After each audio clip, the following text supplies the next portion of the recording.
Welcome aboard.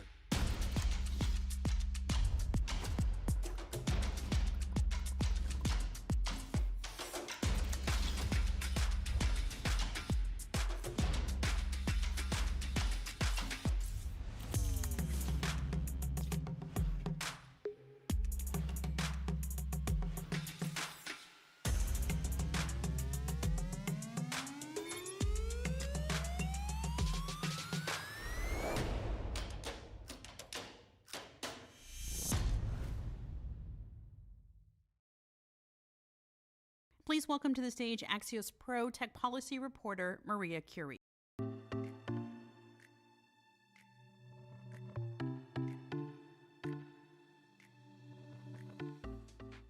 good morning, everyone. Thank you so much for being here. My name is Maria Curie. I'm the co-writer of the Axios Pro Tech Policy newsletter. Before we get started, we have some housekeeping notes. We have a lot of events going on this week. Our team has been very busy. On Thursday, I will be moderating another set of discussions around AI in the workforce, and we hope to see you there. You can sign up on the Axios website. And without further ado, please help me in welcoming Congressman Brian Babin from Texas.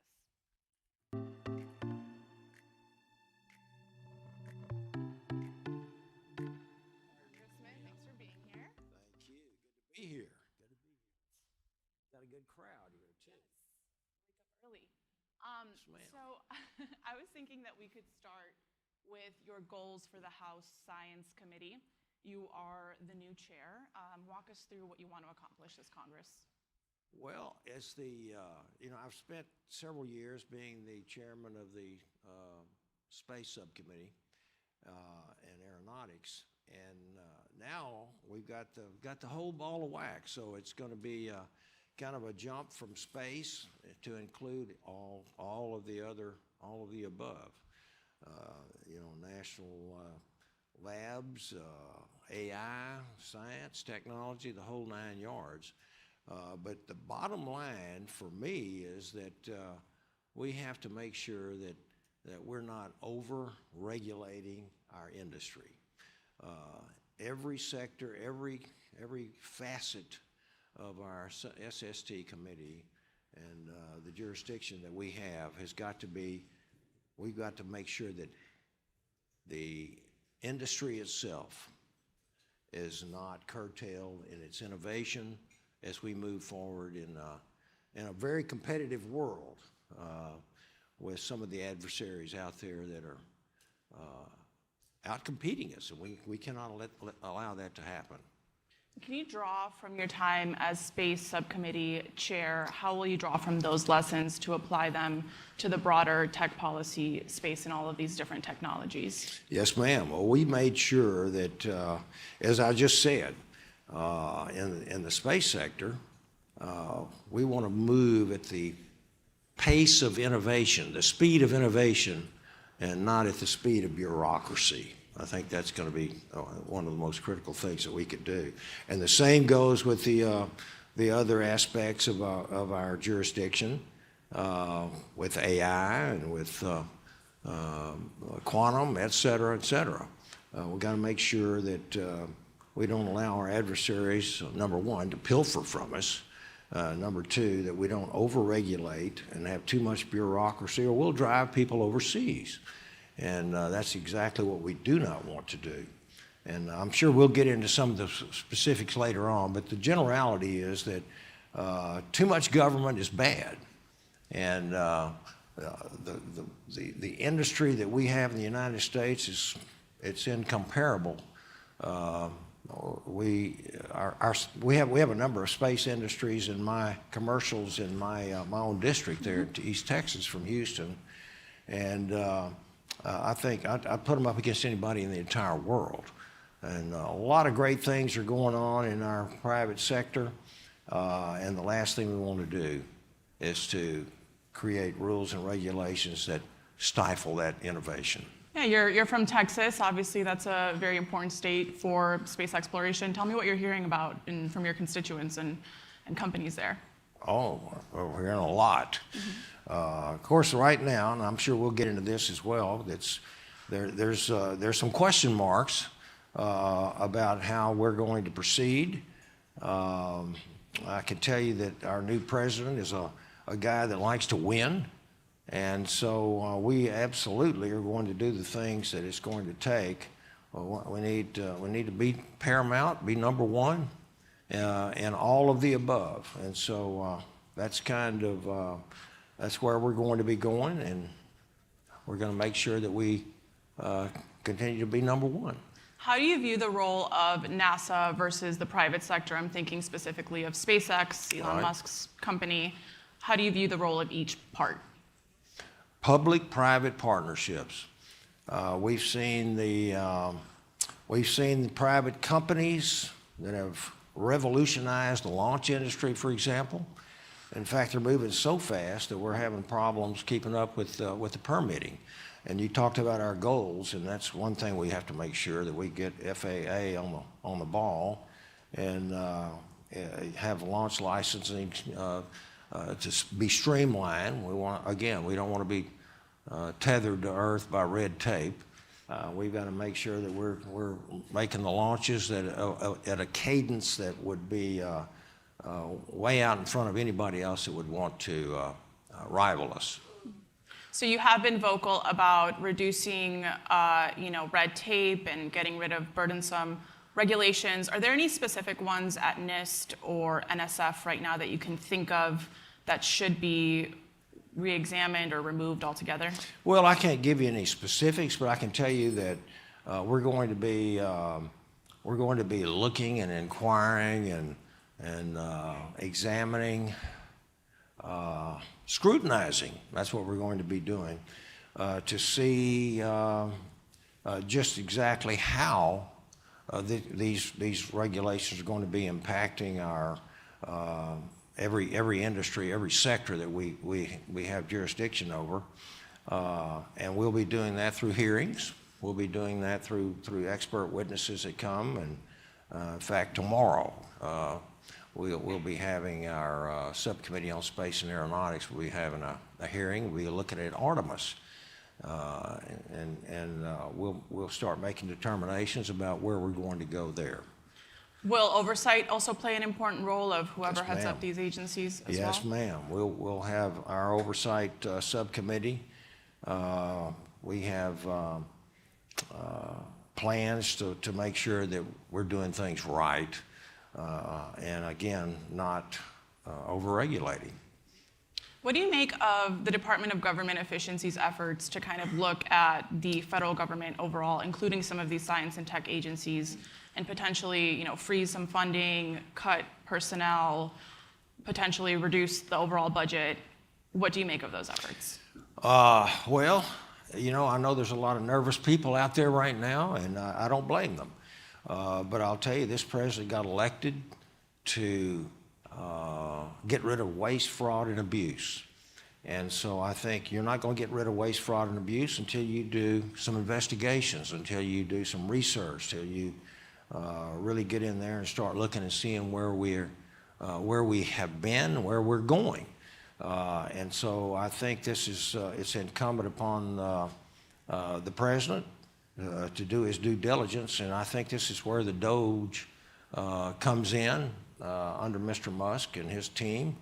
I think you'd have to agree that some of the things that they have uncovered have been very concerning to me, and several agencies. USAID is one of them. Lee Zeldin, who heads the Environmental Protection Agency, discovered a $20 billion account at a Citibank. Well, what was that for? Where's the interest on that going? For the science and tech agencies, though, that are really working toward all of these emerging technologies that we've talked about, historically they have said they're underfunded, under-resourced. Do you agree with the approach to cut personnel or put personnel on notice that their jobs might be at risk? Is that the best way to go after inefficiencies in the government? Well, look, I've been a small businessman all my life, just about since I was an adult. And if you're not looking and scrutinizing and looking at the books and the bottom line and where you're going, you're not going to know where to go in the future. And so I think it's incumbent upon us to really, really look this over well and make sure that we are not, look, we're not out trying to fire everybody in town, okay? I can just tell you that. But to streamline our government is the goal, and to cut waste, fraud, and abuse. And you know, I know we're here to talk about NSF and the SST committee, but it's throughout the federal government that I think the administration is certainly looking at. But are we throwing money, good money after bad? That's something we have to really look at. Are there people that are not going into work? I can just tell you that I think there's about 2.3 million people in the workforce, and one of the reports I saw said that there was only a 6% of them of that workforce that is going in full time, you know, five days a week, full time. That's kind of concerning to me, and I think this is something that I believe the administration is going to have to look at. We want to make sure, I have a science background. I can't tell you I'm an expert in AI and quantum and those types of things, but I have lots of physics, lots of math, lots of chemistry, biology. I got a biology degree, but we have to make sure that we're encouraging young people to go into STEM studies, and that's one of the functions of our committee, and I intend to continue that. So I will be fighting for those funds to make sure that we are educating and inspiring young folks, like some of them sitting out here, to go into these fields. Do you think the CHIPS and Science Act has worked for developing the STEM pipeline? Well, in some ways it has, but I think we need to look and see where some of this is gone. Previous administration had different values from the current administration that's coming in. Are we doing things that's going to keep? We certainly want to make sure that our tax money is going for things that benefit the United States, and are we putting our funds where that can happen, or are we putting them somewhere else? And that, I think this is why you have to do investigations. Can you give us an outlook for congressional funding for some of these science and tech agencies? Yes, ma'am. I sure can, Maria. These are tough times economically. We have a $36.4 trillion national debt, and each dollar is precious. Our appropriators in the House and the Senate have a big job ahead of them. Everybody wants money, everybody wants funding, and we have to prioritize. We are spending an enormous amount of our tax money just paying the interest on this national debt. And so we've got to be very careful about where we put our money. We've got to prioritize our programs. It's kind of like running a household. You've got the breadwinners, the husband and the wife, and you add up the bills and see what you've got left over every month.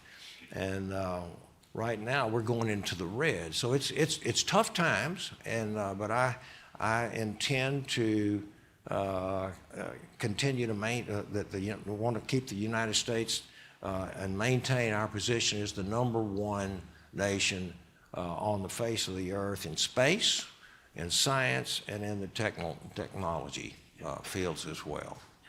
There are some researchers and outside groups that say the U.S. is not doing enough when it comes to quantum. Can you give us a look at what's next for quantum and incentivizing that basic research and applied technologies? What does the committee have in store for quantum specifically? Yes, ma'am. Well, we've got, during the first Trump administration, we had the National Quantum Initiative, and we will continue to be out and make sure that we maintain our #1 position there. And again, just like I said in some of the other sectors, we've got to make sure that in academia and the private sector are allowed to innovate. We've got the greatest private sector innovation groups, businesses, et cetera, associations on the face of the planet. And if we can keep them active and those brains working and that research, proceeding, I think we're going to be number one into the indefinite future. If we don't, if we restrict, if we overregulate, this is one of the things we ask our. I say we, some of us in our conference, in the Republican Party, we have found that what private industry really wants. Do you want tax cuts or do you want regulatory cuts?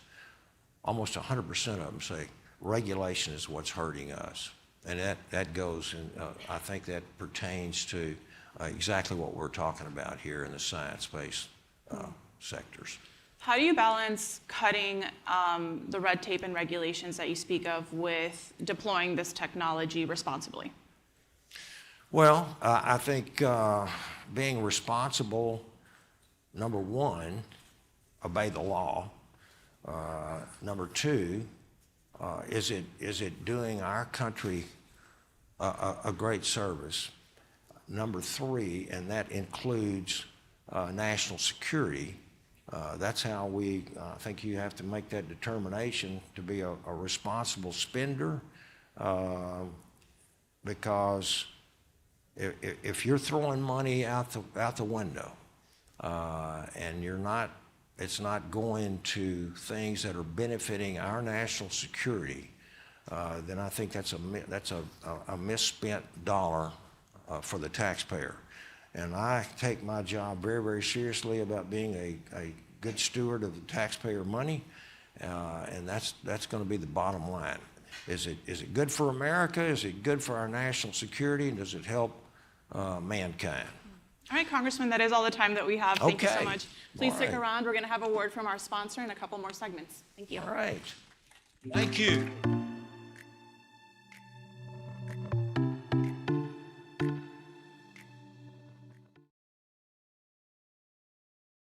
Each generation strives to create a healthier, safer, and more prosperous nation. That's the promise of America. For decades, the United States' commitment to science and technology has underpinned our ability to deliver on this promise. Our science and technology sector leads to good-paying jobs, quality education, a clean environment, longer, healthier lives, and a strong national defense. It has positioned us as the world's unrivaled innovator and problem solver. But what got us here won't get us where we need to go. Today's challenges demand a fresh approach. The world is moving faster than ever. Emerging technologies are rewriting the rules, demanding we optimize our systems and break down the inefficiencies that hold us back. Global competitors are gaining ground, and America's science and technology enterprise needs modernization. The time for action is now. Introducing VAST, a vision for American science and technology. VAST is America's blueprint for the future. Built by leaders from industry, academia, philanthropy, and government, it's an all-of-America multi-sector approach to supercharging our science and technology enterprise. The American science and tech enterprise is so much more than scientists working in laboratories. It's made of factory workers, students, doctors, nurses, engineers, and everyday problem solvers from every corner of our country. VAST's vision focuses on 3 priorities. 1. Unleashing America's strengths by removing barriers to progress. 2. Empowering the American workforce to be the strongest, most adaptable in human history. And 3. Driving breakthroughs through critical investments in fundamental discovery research and essential infrastructure that form the foundations of our global competitiveness, address societal challenges, and strengthen our national security. Together, we can create a more prosperous, healthier, and safer world. Powered by American science and technology, our future is vast, but only if we act boldly and act now. Explore our vision at vastfuture.org.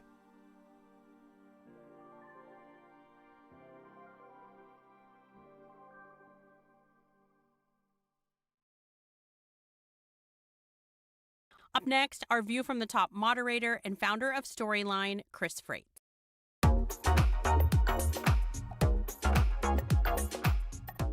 Good morning, everyone. I'm Chris Race. Thank you for joining us, and a big thank you to our sponsor, Research America, for making this whole event possible. I'd like to welcome to the stage now the chair of the Vision for American Science and Technology Task Force, Dr. Sudip Parikh. Dr. Parikh. Thank you. Thank you. Thank you. So, Dr. Parikh, excited to talk with you today. I really want to start out with, tell us what is VAST, the Vision for American Science and Technology.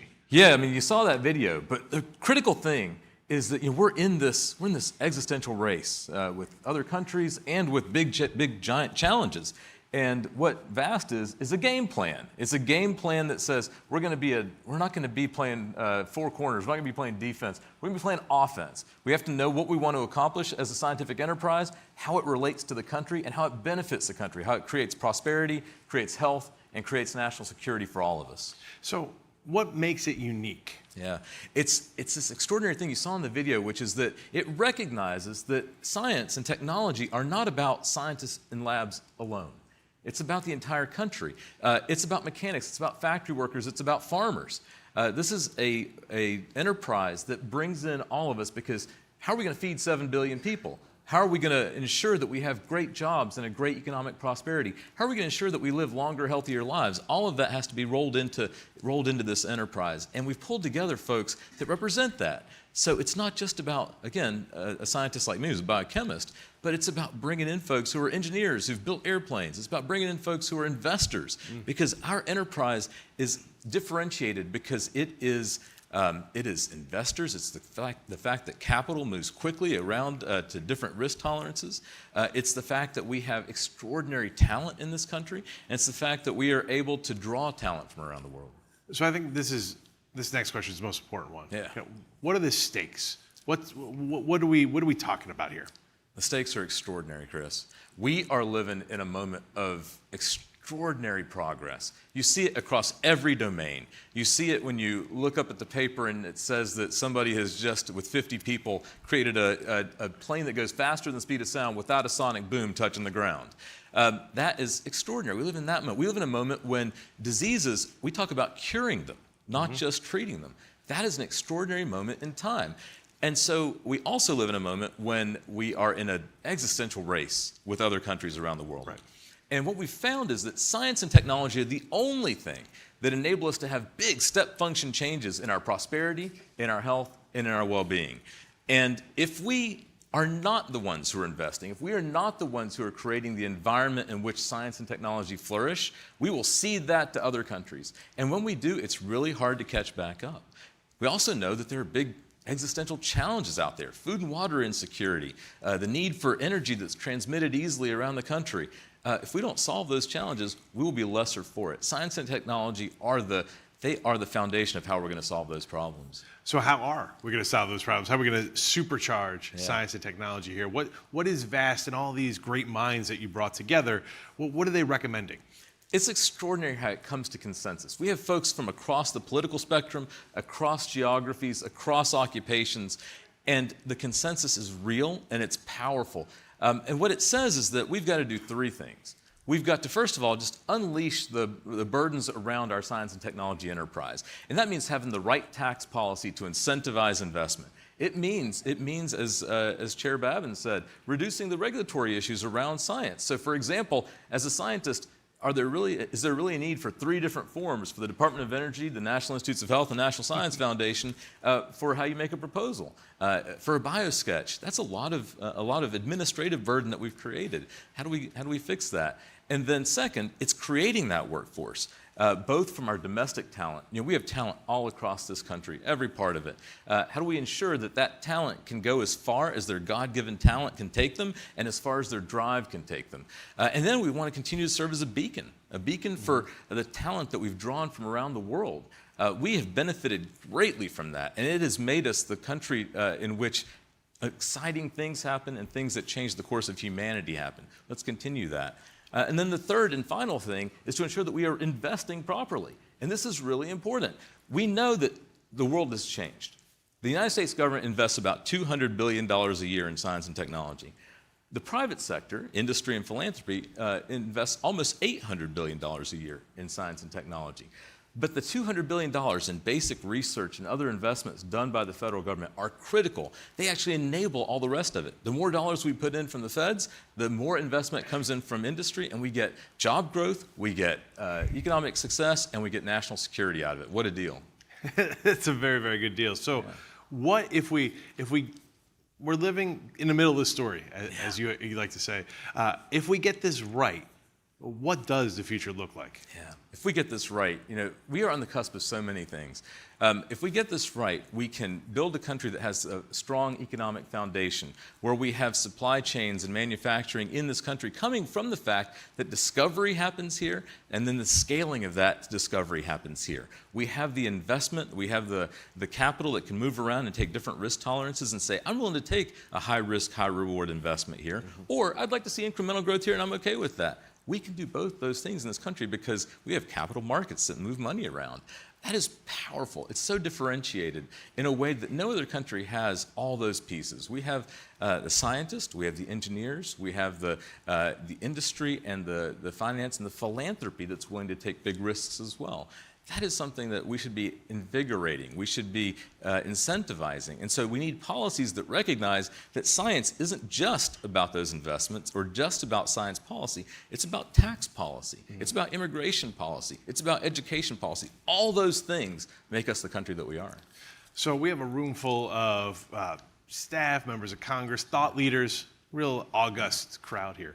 What's your message to them? What can they take away from this conversation? If they take one thing away today, what should it be? It's that we should be on offense. We are an extraordinary country. We are an extraordinary country that over the last 80 years has really built the foundations of the modern world. We've done that. We've built the template for it, and we've made the investments for it. Now, what got us here isn't going to get us to the next level, because we have to rise to the challenges of our own generation and make sure that we have the proper policies. And so we've got to be willing to open our minds and say, science and technology are so important to the country that we are going to have an aspiration of what the enterprise ought to be, and then we're going to be inspired to make it happen. And that's offense, not defense. And I know we're living through tough times right now. You heard Chair Babin talk about the challenges faced by the scientific community. And you're going to hear Ranking Member Lofgren tell us about some of the solutions that she sees in mind. We've got to make sure that we are able to look past this current moment and say, what is it we're trying to build? We have to build. When we're not building, we're losing. When we're not competing, when we're not going at full force, full speed ahead to say, we're going to invest, we're going to incentivize, and we're going to build the workforce, then we're not going to live up to the potential of this great country. All right, we have to leave it there. Dr. Sudip Parikh is the chair of the Vision for Science and American Technology Task Force. Dr. Parikh, thank you for joining us. Thank you to Research America for making this conversation possible. Next up, we have Congressman Lofgren and Axios' Ashley Gold. Thank you. Thank you, Chris.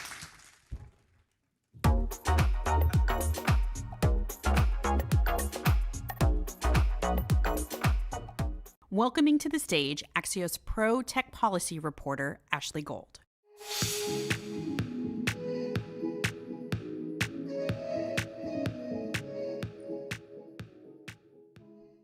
Hi, everyone. Good morning. I'm Ashley Gold, co-author of the Axios Pro Tech Policy newsletter. And without further ado, I'm excited to welcome our next guest to the stage, California Congresswoman Zoe Lofgren.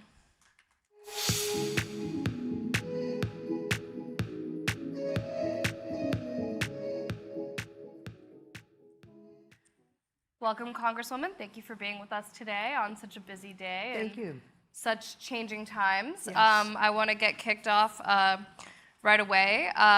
The theme of this event, we're at a sort of precarious moment for the government's role in keeping this scientific edge we keep talking about.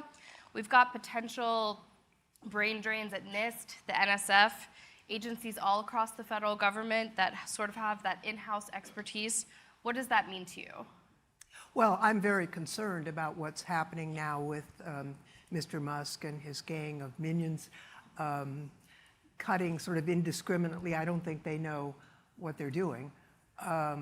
The feedback that we've got, I guess they don't know that if you get a merit promotion, you're put on probation in that new position. Right. And so they just laid off probably the most promising scientists in some of these agencies. We've got a cutback of communication with the academic world to the point where grants cannot flow, and universities are looking at reducing the number of PhD candidates they admit. So there'll be long-term adverse impacts on science because of what the so-called DOGE is doing right now. And they say it's all in the service of cutting fraud, waste, and abuse in the federal government, helping tamp down our deficit. Do any of these things actually make a dent? Well, you take a look at what science has done for this country. I saw something out of Idaho Labs recently, and they report that 85% of GDP growth in the United States is attributable to science and technology investments. So if you cut back on science investments, you're cutting into GDP growth, which is not going to be good in terms of the financial health of the United States. Who's for fraud and abuse? Not me, but indiscriminately cutting people when you don't even know what the impact is. I mean, let's take a look at what they've had to undo.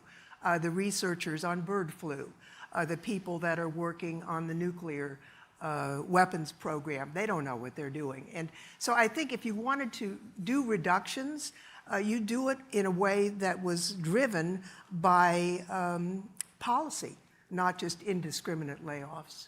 So what are you doing in response to all this in your roles on committees on the Hill, in your long history with these topics? Are you writing letters? Are you having Yes. meetings with Republicans? What does it look like, the pushback you're trying to do? We have sent, and they're posted on my website so people can read all of them, letters to almost all the science agencies about this. I'll say that the Science Committee has a very long history of bipartisanship, and the chairman was here earlier. He and I hope to continue that pattern of bipartisanship. I will say in the last Congress, I think almost all our bills were passed unanimously. And they were along the lines that he discussed. I mean, a light touch where appropriate on regulation. For example, on what set of regulations will apply to the fusion energy program. It shouldn't be what applies to the fission energy program. And so working on a bipartisan basis, we did that. We did the AI Safety, as we renamed it, but the AI Safety Institute, we did NAIR, although unfortunately the Republican leadership didn't take some of those bipartisan bills to the floor. It's hard. Chairman Babin is a decent and intelligent man, but it's hard to be against your president. I understand that because I've done it. But the Republicans in the House need to stand up and say, wait a minute, stop here. Not because they're against their president, obviously they are not, but the damage being done to the science enterprise is extreme, and in some cases will not be undone. And are you seeing any of that yet? Not yet. And you mentioned the AI Safety Institute. We reported last week that potentially the AI Safety Institute is going to sort of cease to exist in its current form, either by totally shifting perspective or just having a whole lot less staff. What would that mean for this emerging area of AI, the safety of AI models, and the role of the government helping test those models? Why is the AI Safety Institute important? Well, it's important, and I agree with Chairman Babin. I mean, the prescriptive regulatory approach for AI is it's not what we want in America. They're doing that in Europe. It's a big mistake. But that doesn't mean you want nothing. Right. And so what we have is actually some safety standards that the public has a right to know. It's not a regulatory scheme. It's similar to what we did with NAIR. I mean, you need to have the capacity to innovate if you're not one of 3 big companies in America. I brought my notes here because we have on our science website an invitation to scientists to submit what's happened to them. And this is what one of those scientists said. My primary responsibilities were to lead large critical funding programs to support science and engineering research in this country. I was a key member of the NSF-led National AI Resource, that's NAIR, pilot effort, and now he's been laid off. So what we put in place on a bipartisan basis that is not prescriptive is being knocked down for no apparent reason and probably without any understanding of what they're doing. And these are things that had bipartisan support Of course. that just passed last Congress. Correct. So it's not like a whole lot has changed since then. No, and really if you take a look at what we've done on the committee, for example, next generation nuclear, we had a unanimous vote in the Science Committee on the outlines of how to promote that. So there's not a lot of partisan contention on the committee. We're of the same mind. We had a bipartisan AI task force that issued a unanimous report. So these are issues where there's consensus between the members in the House, and now you've got some guy with a gang of 22-year-olds just knocking the heck out of it. We're definitely curious to see what happens next there, what sort of holds, who ends up getting hired back, where it sort of shakes out with Congress. So you'll have to keep us updated there. But back to the committee, what do you expect out of the committee this session? What are you hoping to get done, especially now that the backdrop has sort of changed? Well, as I say, I'm hoping that our very long tradition of bipartisanship continues. I want to do that, and Chairman Babin wants to do that, and so I think there's some hope that that will occur. But obviously, the administration seems to have a different agenda, where everything is sharply partisan, and it's very difficult in that sea of animosity to maintain your composure and your focus on what's going to happen on a bipartisan basis. We're going to try and do that. The three things that I focus on, not exclusively, but primarily, are fusion, quantum, and AI. And the three are connected. And we are falling behind in all of them. That's a matter of, you take a look at what China is doing on fusion, for example. We had a blueprint for fusion that was developed by some of the finest minds in the United States. Then we didn't fund it. China took our plan and they funded it, right? So that's not good for us. Look at what they've recently done on AI. It was jaw-dropping to all of us. And we've got some great stuff going on in quantum, but I'm very concerned the NSF-funded research that is university-based, some of those grants are now being held up. And so, China's racing ahead on that. They have their own set of economic problems for sure, but it is not causing them to let up on the gas on funding for science research, and we need to keep our eye on that. We can't let China be the standard setting for any of this. We will live to regret that. I mean, do you think that the goals of reducing the deficit, decreasing spending, and how much money you need to invest to lead on this stuff, are they fundamentally incompatible? Like, how do you view that balance of the budget and spending money and the investments and Republicans not being willing to spend as much money with the shared goal of America being number one on all this stuff? Well, I don't take the rhetoric about deficit reduction very seriously when the plan is to have a multi-trillion-dollar tax cut that primarily benefits the richest people and corporations in the United States. If we were serious about reducing the budget, we wouldn't be cutting all of these programs for that outcome. Nobody likes taxes. I don't either. But there are plenty of very affluent individuals in this country who can well afford to pay a little bit more. The billionaire class is not hurting so far as I can see. And to say that they need more tax cuts in the billionaire class, I don't think so. I wanted to ask you about if you could give Donald Trump, Elon Musk, the Doge Squad some advice for how to sort of look at AI and scientific advancement in the US and what you would do to make it its best, what would your advice for them be? First, stop. Stop what you're doing and understand that there is nobody on either side of the aisle that is in favor of waste, fraud, and abuse. Come to the committees of jurisdiction who have oversight on these programs, who have understanding of what is most valuable, and work in a collaborative way. If we want to stop research in a given set of areas, if we can't afford everything, work with us on what is most important. In the fusion area, for example, there are legacy programs that need to be revived. Do we do that, or do we fund the work plan that the scientists outlined for us? I mean, these are choices to be made. That's different than just saying everybody who got a merit promotion is now laid off. And have you had any conversations with anybody in that circle? Have they approached Congress at all? Of course not. Has there been any outreach from Congress's side to say, hey, work with us, like you just said? Well, I don't know how to get a hold of Elon Musk, to be honest. He was once a witness in our You could try an committee. X post.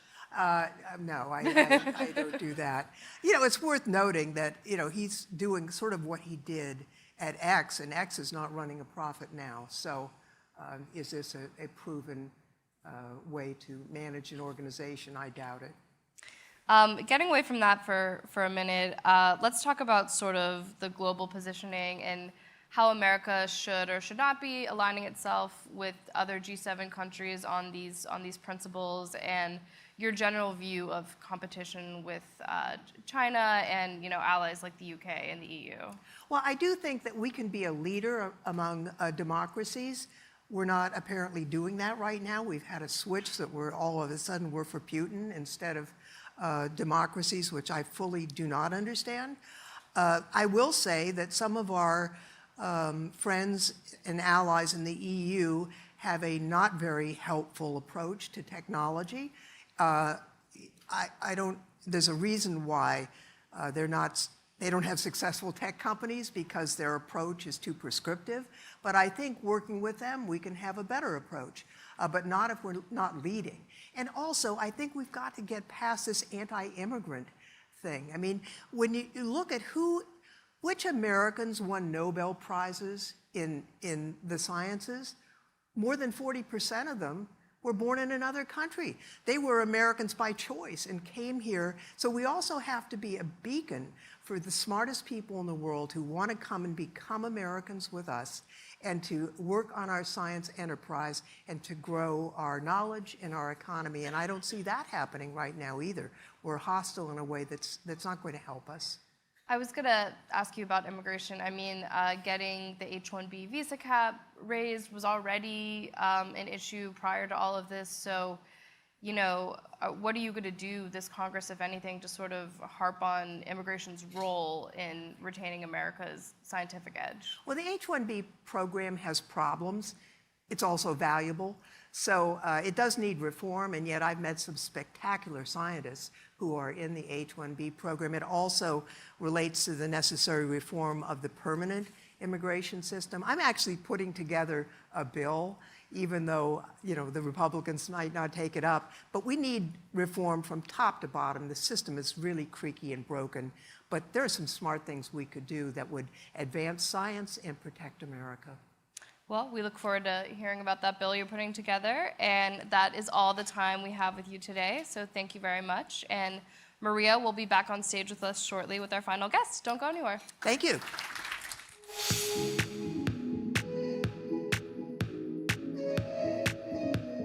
Welcoming back to the stage, Maria Curie.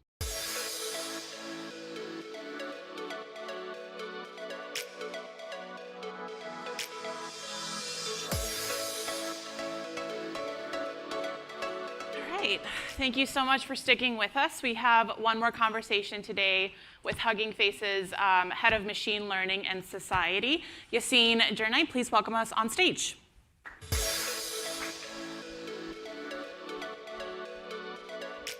Hey, thank you for being here. Thank you. So to start off, I'm hoping you can just give us your reaction to the last two conversations that we have heard from the chair and ranking member of this science committee. We had, Chair Babin really talk about how important it is to cut red tape and regulation and look through the government to see where waste, fraud, and abuse could be cut. And then you have ranking member Lofgren talking about how this already is having an extreme impact on the science community and the US's ability to stay competitive. What do you make of this? Yeah, so as everybody knows, it's been a bit of a hectic time figuring out where the boat is going. I think some of the things that we've seen, and Hugging Face is a platform that sees a lot of the research that's going on from lots of different people. And what we've seen is that AI progress is about the people who do the research. And we've had lots of great interactions with the folks at NIST, with the folks we're helping along as much as we can with NAIR, boosting up that research, something that we can't really do without. With all considerations to efficiency, that should be a priority. Okay. Do you think that there is more in common than we tend to think when it comes to science and tech between Republicans and Democrats on the Hill? I mean, we've had great experiences talking to people across the aisle about the idea of figuring out what it is that we need to be doing, with the shared understanding that we do need to have technology that's going to work better, and that's going to work better for the people of the United States in a way that is going to be more reliable all of the time. So that's something that we all want to move towards. Sometimes these agreements, not just across the aisle, but between different developers, between different industrial actors about the best way to do that. And there's going to be some of these disagreements. I think we can move forward together on that basis of scientific understanding of the technology, transparency about what's going on there, and building up our ability to innovate, evaluate, and understand the technology. Yeah, and I definitely want to go back to the transparency aspect of this, but to zoom out a little bit, Hugging Face has been very vocal about democratizing AI, and I'm wondering how those goals are running up against DOGE and the potential impact that cutting the federal workforce has on these science and tech agencies. Yeah, I mean, we're a platform and open source company. So our whole reason for being is building infrastructure that allows tons of different people around the world to do their best work and contribute to what we know about AI. Democratizing means lots of things to lots of different people. For us, is getting as many people as possible building, evaluating, and critiquing sometimes the technology. So with that in mind, we're going to be in favor of having support, of building the things that are going to benefit every single actor. Now, Hugging Face specifically is involved in the NAIR pilot at NSF. Can you tell us what the latest on that is? Are you facing any challenges in ensuring this equitable access?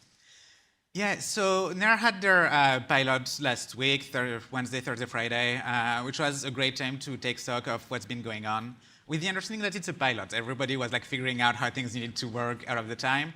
I think some of the things to praise there this has been a much shorter turnaround on getting resources in the hands of people who need them than your typical NSF grant, and that's something that we're going to need to have, grad students who need to write a paper in 6 months, or kind of all of that ecosystem of people doing the research working faster.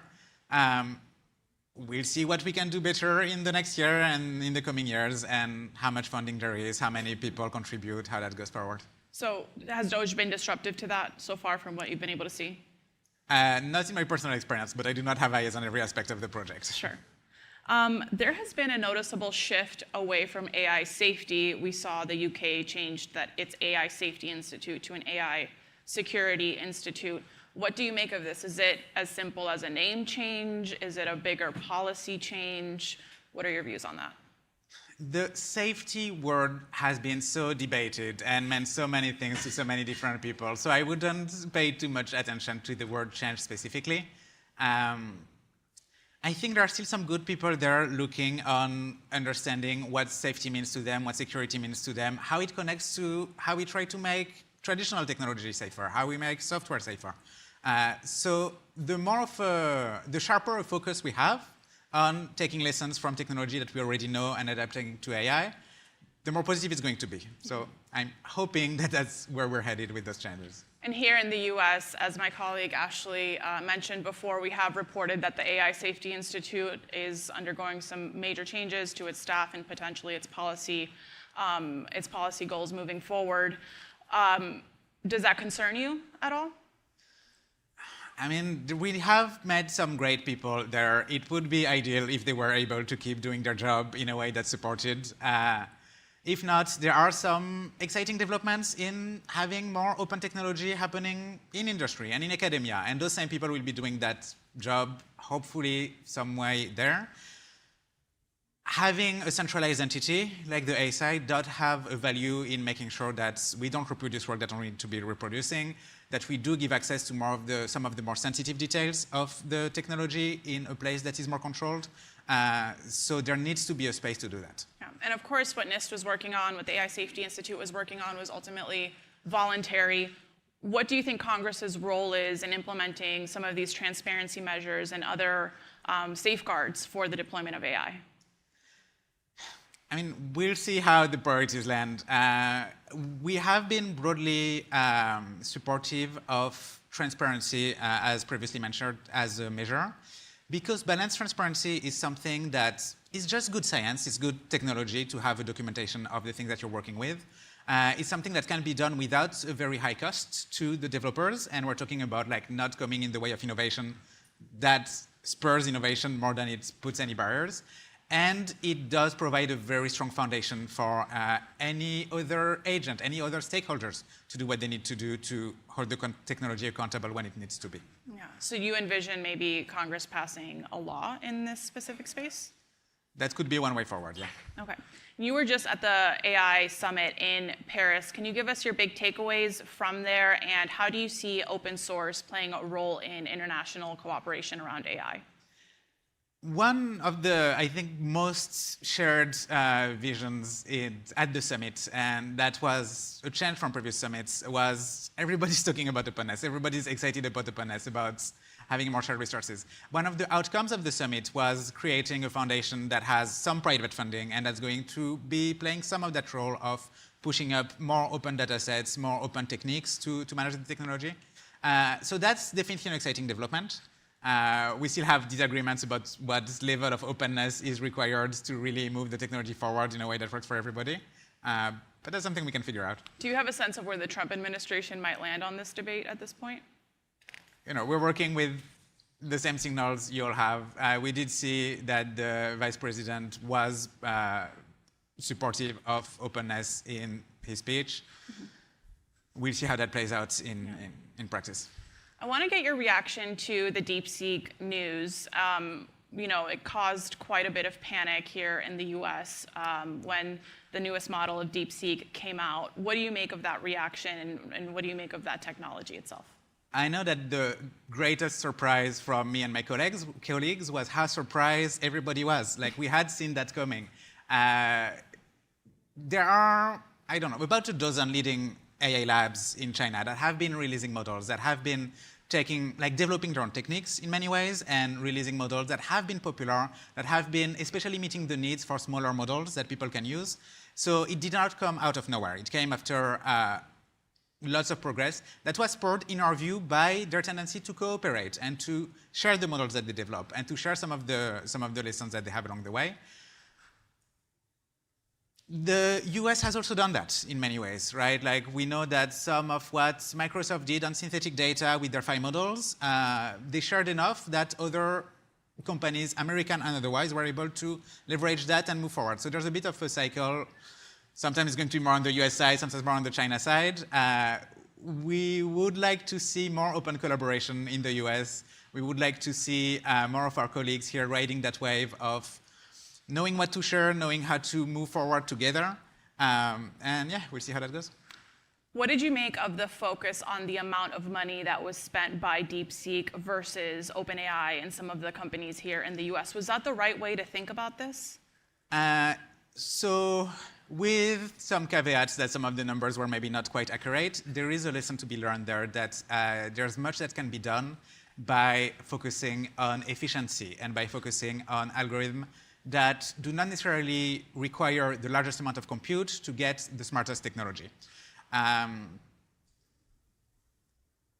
Things work together, right? Like if you have more compute, that can be great, that can be one way forward. If you have more efficient algorithm, that can be great, that can add up or play in different ways, or that can take you in an entire different direction. I think it's a good signal that we need broader innovation, that we need to pursue things that are not just pouring trillions of dollars into compute centers in the US, and that the way forward is going to be something that's shared by smaller actors, startups, universities, everybody who works on their own version of AI and what it means to them. And so Hugging Face researchers are developing a more open version of DeepSeek's AI reasoning model. What motivated this initiative, and how do you envision it impacting the AI community? Yeah, so we saw what the DeepSeek folks had done, and we're all very interested in science and in making things understandable and that can be studied by everybody. So I think that was the main motivation. One of the exciting things about this company is that everybody comes with their own motivation and their own goals, and we find things that we're all excited to work together. And in this case, that R1 reproduction was a really cool project. Some of the consequences, we hope, are going to be that this will enable small and medium actors in the US to train their own versions of the models in ways that work better for them from scratch, with the data that they know, with the settings that they know for deployment. We hope that this will unlock more innovation that is related to what was done for DeepSeek R1 in ways that might take us in other directions. And I also want to say that one of the great things about open research is we're not doing it by ourselves.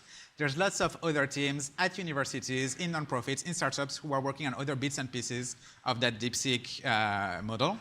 And bringing all of that together makes us hopeful that we'll get there soon and that we'll find lots of interesting things along the way. Yeah. And AI's impact on society is part of your job. How are you thinking about this movement to really invest in data centers in the US and meeting those energy demands to win this, global tech race? That compared to the environmental concerns that people have brought up, or the ways in which these data centers can raise people's bills and the prices of their electricity bills. How are you balancing these things in your mind? I mean, it's as every single other question where it's a question of balance, right? Like, even if your goal is to get the most compute, you're going to want to work on making things more efficient, not just like get more compute and more compute and never be asked to make the most out of the compute that you have. There's going to be demands for energy for AI. There's going to be demands on energy for lots of other things. So that's something where maybe a little bit more perspective could be welcome. What do you make of the arguments that open source models come with certain risks? And should there be policies or frameworks in place to mitigate such risks? Yeah, so in our view, I mean, I've hinted to that a little bit. If we want to push innovation forward, there's going to be two pillars supporting it. And some is going to be private investment that has its own rewards. Some is going to be open development, which means that there isn't any sustainable AI governance without an intentional way to do open system governance. It's not that it's riskier, it's that it has different risk profile and different things that work against those risks. So if you're looking at open development, you're going to have more gradual increases. You're going to have more time to see things coming. You're going to have more eyes on the issues, like the common open source mantra that many eyes make all bugs shallow, right? Like if you have lots of people looking at those issues, then that's something that can help you fix them ahead of time and more efficiently. So we want to talk more, like that's a lot of what we do in our job here when we talk to people on the Hill, and kind of trying to get a shared understanding that we're talking about different systems. That's okay, that's something that we need to address. The Trump administration right now is fielding comments for a new AI executive order. They're redoing what the previous administration had done. What advice would you have for them? And are you actively trying to shape that new approach? Yeah, so that request is quite open-ended, so there's lots to cover on there.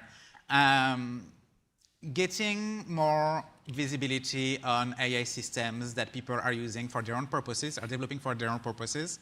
I think one of the things that we're hoping to see is that AI as a technology is something that all actors who want to use AI can kind of develop for themselves. And that includes, the way car industry had to learn about software, right? It wasn't put in the hand of a few companies developing software for everybody else. So that's probably going to be one of the points of recommendation that we make there. All right, great. Well, we are getting the hook here. Thank you so much for your time. Really appreciate it. And thank you all for coming. This is brilliant. Thank you. Hey, thanks so much.